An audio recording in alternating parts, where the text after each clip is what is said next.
dan mereka datang ke kampus tentu dengan keberanian juga. Tidak semua juga pejabat kita yang semewah mental itu loh. Itu mental seperti itu memang mental aktivis sepatu miring itu. Menteri-menterinya ini kan aktivis semua. Tahu.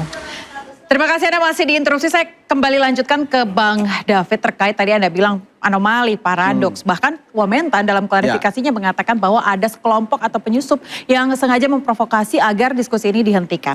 Ya, saya pikir gini Mbak, satu fenomena yang kemarin ribut-ribut membuat BEM-BEM teman-teman aktivis mahasiswa, adik-adik mahasiswa ini kan terbelah dalam dua kutub kan.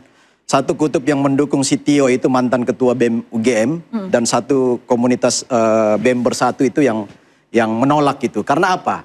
Bagi BEM Bersatu itu, Tio dan kawan-kawannya ini sudah disusupi oleh pragmatisme politik yang mendesain gerakan-gerakan mereka yang tidak lagi murni. Oh, jadi menurut Anda ada desain? Ada yang tidak murni gerakan mereka? Kalau melihat pengusiran dalam forum-forum dialog seperti ini, apalagi sekelas menteri yang harusnya memberikan penjelasan, bahkan di situ sebenarnya kesempatan yang harus ada data dan fakta. Ya, harusnya adik-adik mahasiswa itu memanfaatkan momen itu untuk mengejar pertanggungjawaban moral pemerintah, meminta penjelasan secara detail, bahkan memberi masukan.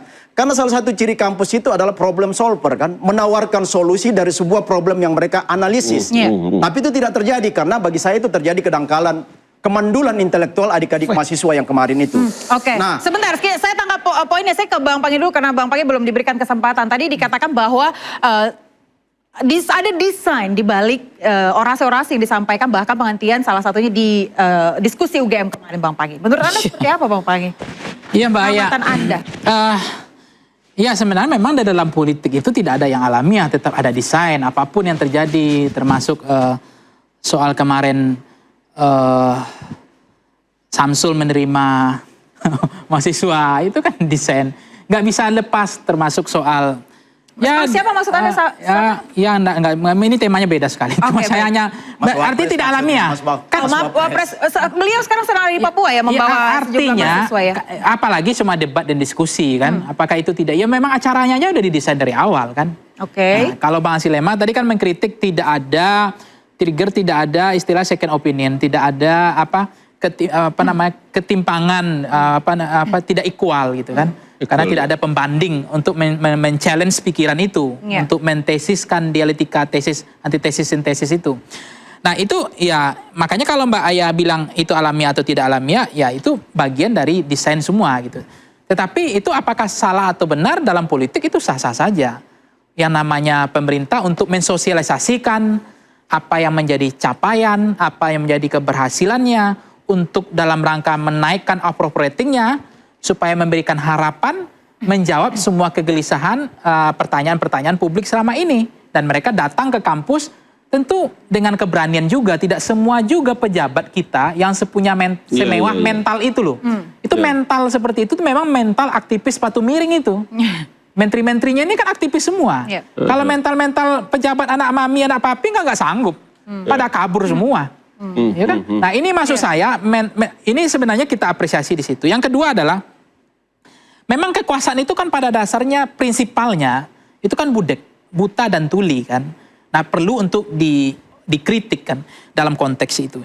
Cuma dalam konteks ini kan republik ini kan diuji bukan karena debat dan diskusi sebenarnya. Republik ini diuji karena hasil sebenarnya outputnya. Nah kalau kita mencermati generasi kita sekarang dengan model generasi zaman dulu, dengan salah pikiran itu kan langsung mendowngrade personal. Saya nggak suka Bang Ali, itu bukan karena pikiran yang nggak suka, orangnya juga nggak suka saya. Itu persoalan ini melatih pikiran berbeda ini nggak gampang. Saya di mahasiswa saya latih itu. Anda boleh nggak suka dengan pikiran saya, tapi Anda jangan sampai memaksakan nggak suka dengan wajah saya. Itu nggak boleh kemudian memukul rata, nggak suka Bang Alinya, pikiran wajahnya pun nggak suka. Nah, ini kan kemudian memunculkan ketidakmampuan di dalam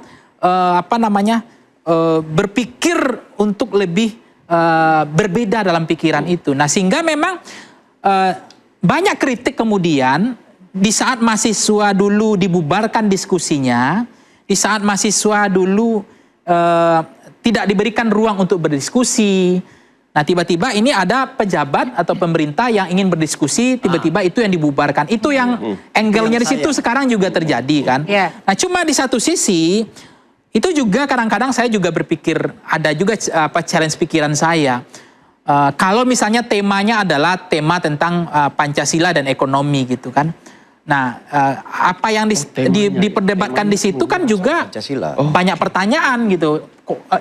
Isu yang dibangun di situ, kenapa harus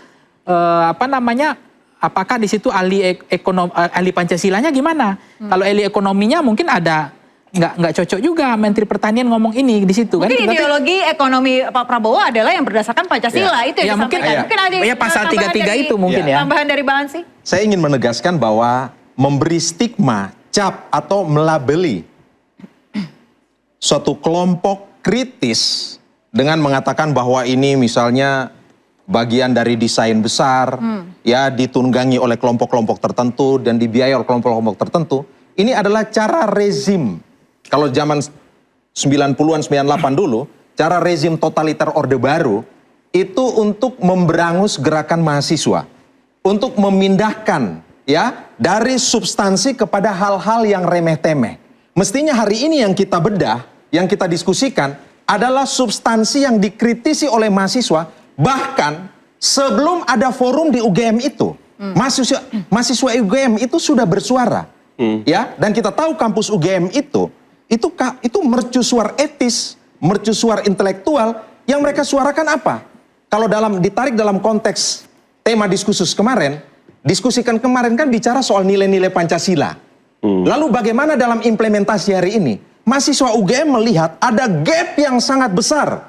Ketika bicara pada level paradigma, school of thought, bicara kemandirian, kedaulatan, bicara hal-hal yang luar biasa, keberpihakan kepada rakyat kecil, tetapi diturunkan kepada level policy atau kebijakan, ada gap besar. Diturunkan lagi pada aksi implementasi, tata kelolanya amburadul. Yang terjadi adalah apa?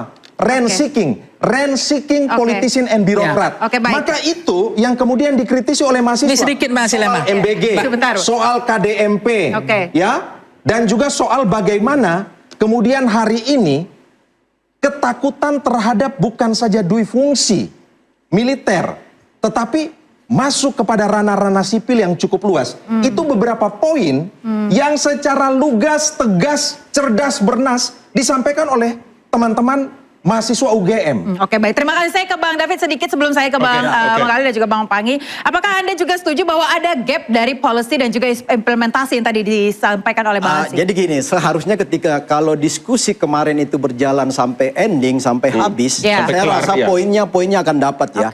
Jadi apa yang menjadi desain ekonomi Prabowo hari ini ya, sosialisme Pancasila, sosialisme Indonesia, yang merupakan konsep besar dari Bung Hatta dan Bung Karno ketika itu sekarang tengah diwujudkan oleh pemerintahan Prabowo Gibran.